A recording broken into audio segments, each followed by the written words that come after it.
Welcome to Love Life, featuring your hosts Rebecca Detman and Jane Donovan. The sun shines bright as it moves across my face. I feel the light. I flow with ease through the journey of my experiences. Welcome to Love Life. I'm Rebecca Detman. And I'm Jane Donovan. And this week we have another gorgeous listener who sent in a letter, email. Oh, Miss Victorian. What? An email, or it might have even been a PM, private message. The carrier pigeon dropped in my lap and I unrolled the scroll. Took the wax off the seal. Yeah, took off the wax seal. And here is the question. Wondering if you and Jane could look into doing a podcast on the law of unattachment. I'll say that again so you're listening, so you heard me just right. The law of unattachment. It's such a fundamental law that I'm sure many people struggle with, but I've been searching the podcast store trying to find content and there's not much out there. Call to action, Beck. Yeah, so because as you know, on this show, Jane and I have talked at great length about the law of attraction and the law of vibration and the law of abundance, and maybe even some others I'm forgetting at the moment.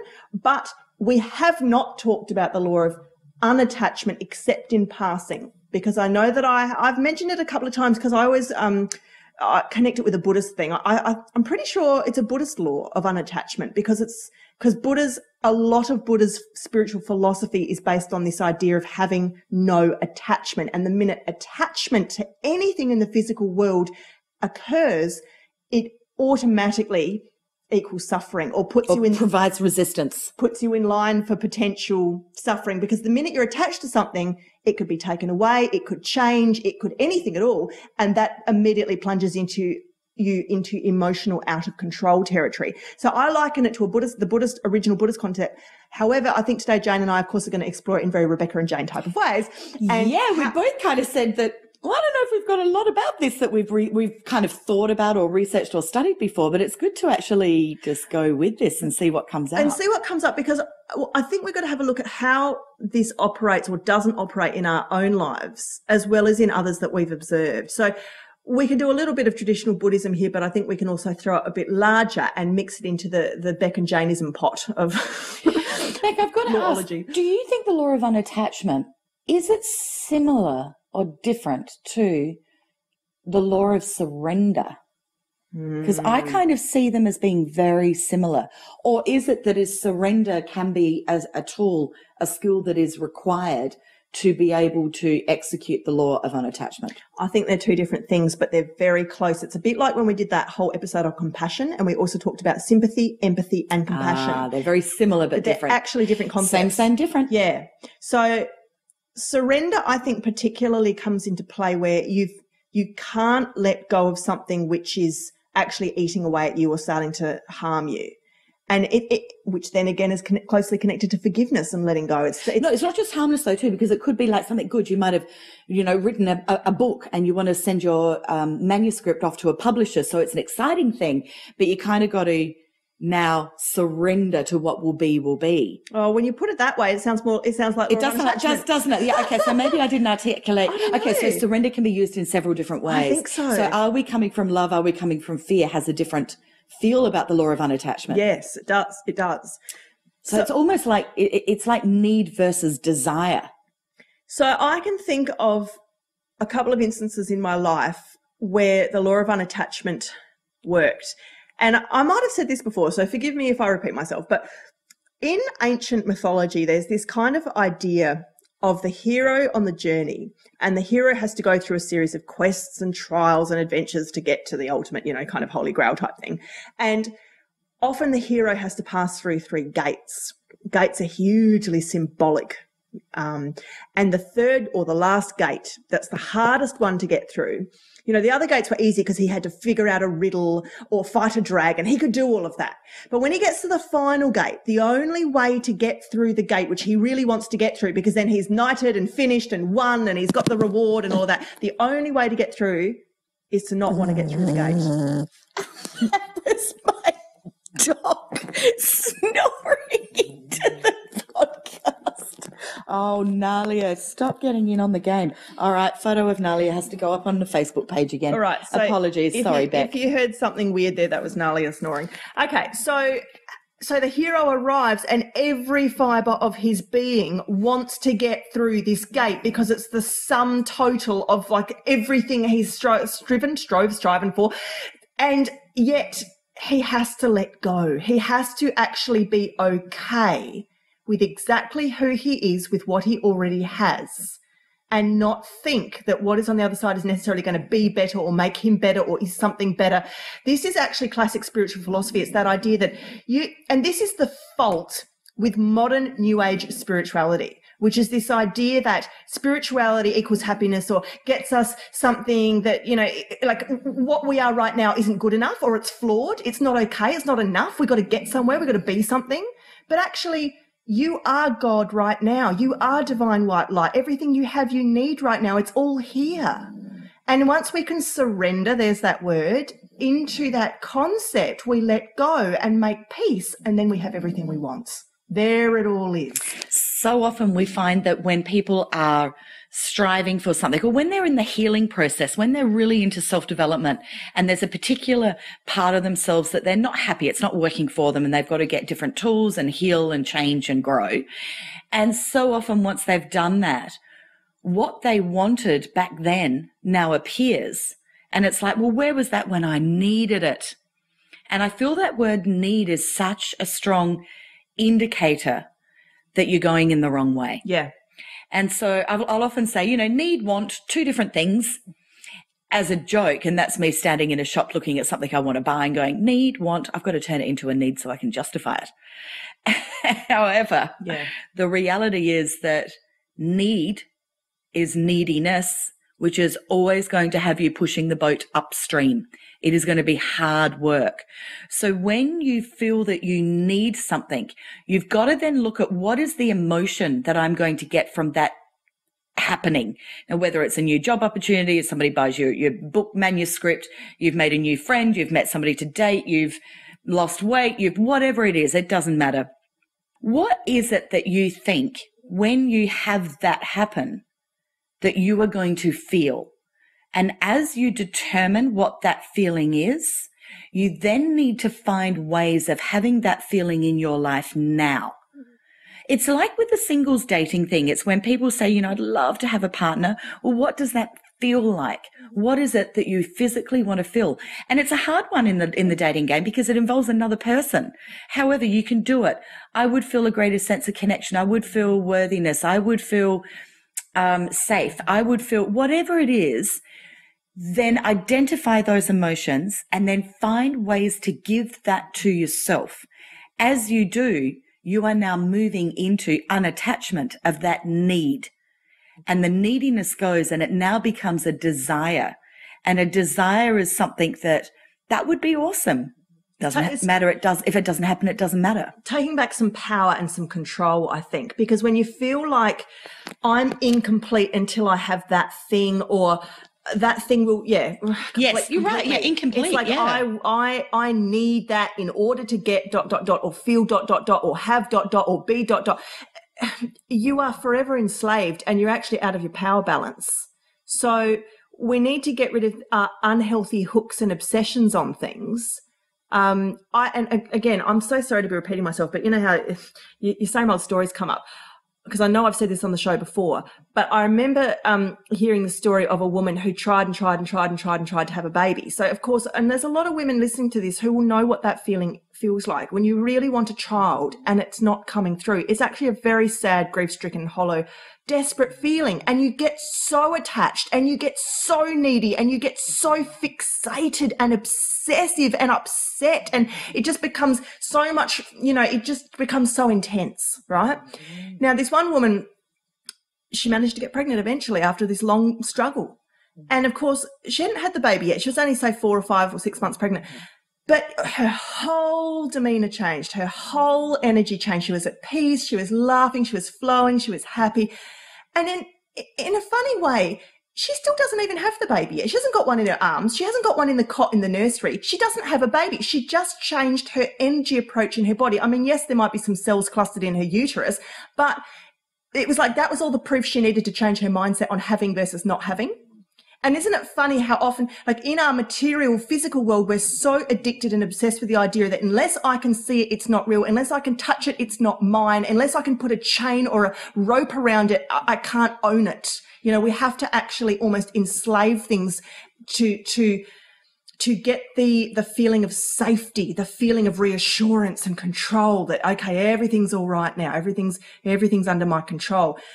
And these are not healthy ways to be, but we do it in the smallest ways. These are not always huge concepts. Like, well, this comes back to, which we've spoken about before in other podcasts, is about, you know, if you can visualize it, you feel it, you know, that the imagination, that the body knows no difference between the imagination and reality. Yeah. Whatever you're imagining is your reality. So therefore, to imagine that you already have something or that you're wanting to experience or physically have actually does enable you to therefore release the desire because you've already had it and experienced it, which does assist to the unattachment.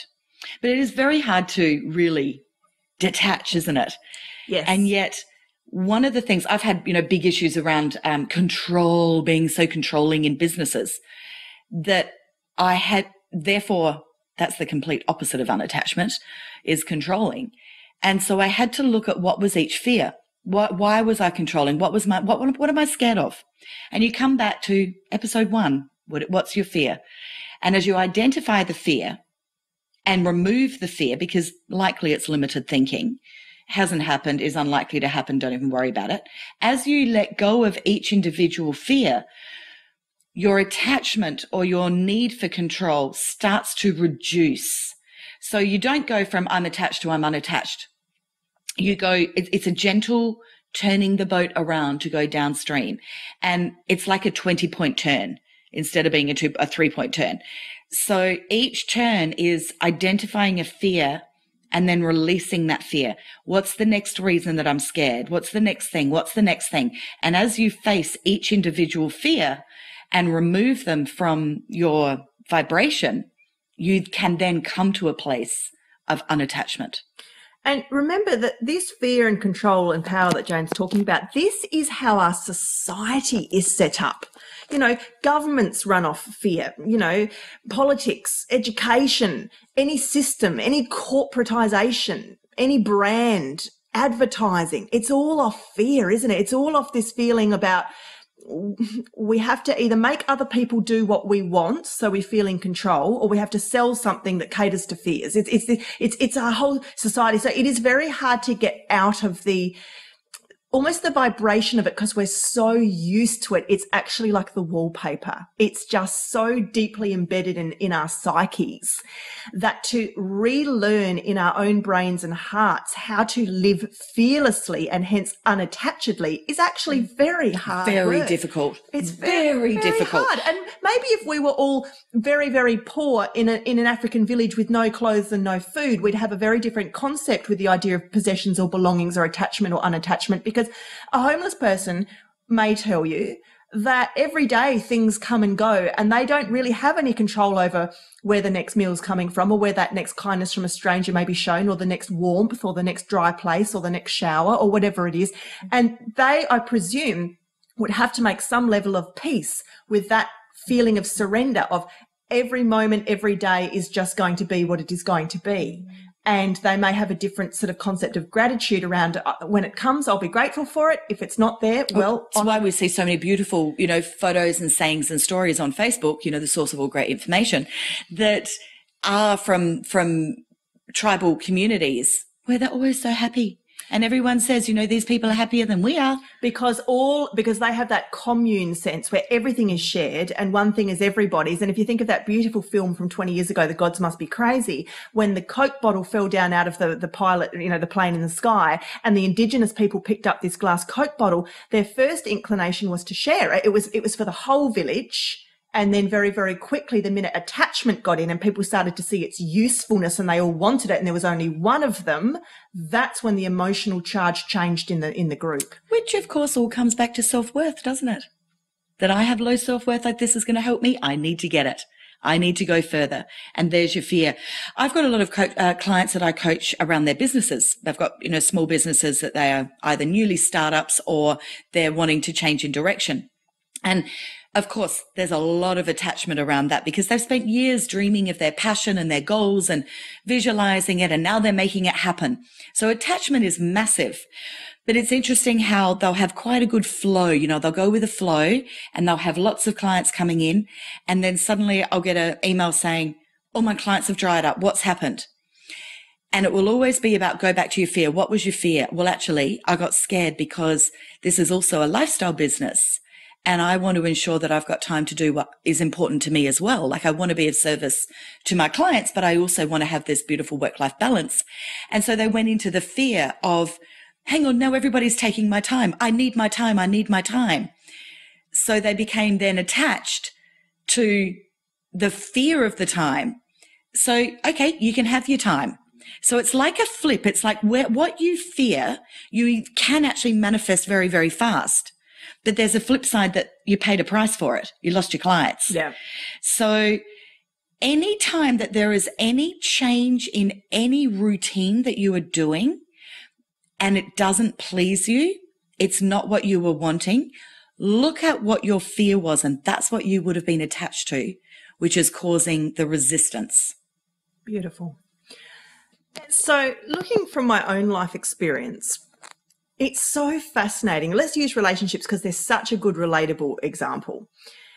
At a couple of times in my life, once when I was younger and once when I was older, when I really, really, really, really wanted to be with someone or didn't want to be lonely or alone or really wanted a relationship or wanted the love or whatever it was, the more intensely I got obsessed with it, the further and further and further out of my grasp it was. Like, we're talking sometimes years of no action because you want it so badly, it's just nowhere to be seen, right? The 2 times in my life that love walked in the door were both times I genuinely reached a place inside myself where I said to the universe, I'm really not interested in meeting anyone right now. I want to be on my own. I really just want to focus on me. I'm just happy being in my own space. And boom. Now, what's happened there on a vibrational point is that Beck had spent such a long time visualizing this beautiful relationship that she wanted. So that had loads of, as Abraham would say, rockets of desire being sent to the universe. Into the vortex. But then she had a little hissy fit and said, no, not interested, doing other things. Or not a hissy fit, but a change in genuine. Well, I had the same thing. I'll share my story in a tick. I had exactly the same thing happen. You either give up or you get burnt and you say, that's it, I'm done. You. Yes, that's right. But you actually do really mean it. It is a little tantrum, but you mean it. Yeah. And that is where you detached from the outcome. So that is another example of the law of unattachment. What you've given birth is a new desire, but that desire hasn't actually manifested yet because you haven't given it enough energy focus to get right into the vortex. Yeah. But it's detached from the original vibration. But it's so hard, Jane, because this goes back to the hero's gate. The hero wants to get through the gate and doesn't know how to stop, like how to detach. When I really, really, really wanted relationships, you get happy with where you are. There was no part of me that wanted to detach. No part. Yes, but you've got to get happy with where you are in everything in life. It doesn't matter. I had the same thing. I was dating all through my 20s and early 30s, and where's my man? Where's my man? I want to meet him. I'd meet lots of people, have dates, didn't go very far, or had very short, bad relationships. And I gave up. And the day I decided that, no, I was going to create this amazing life for myself, I wasn't waiting for a man to create it for me. I went and registered. I'd always had dance troupes and things. I went and formalized it further where I went and rented a dance studio. I registered a business name. I went and picked up a mobile phone, which was brand new technology back then, 20 years ago. I picked up business cards because we didn't have emails. And I was so in the zone of this amazing new life that I was creating. And that night I went to dinner to meet my girlfriend's new partner's male friends. And there was my husband.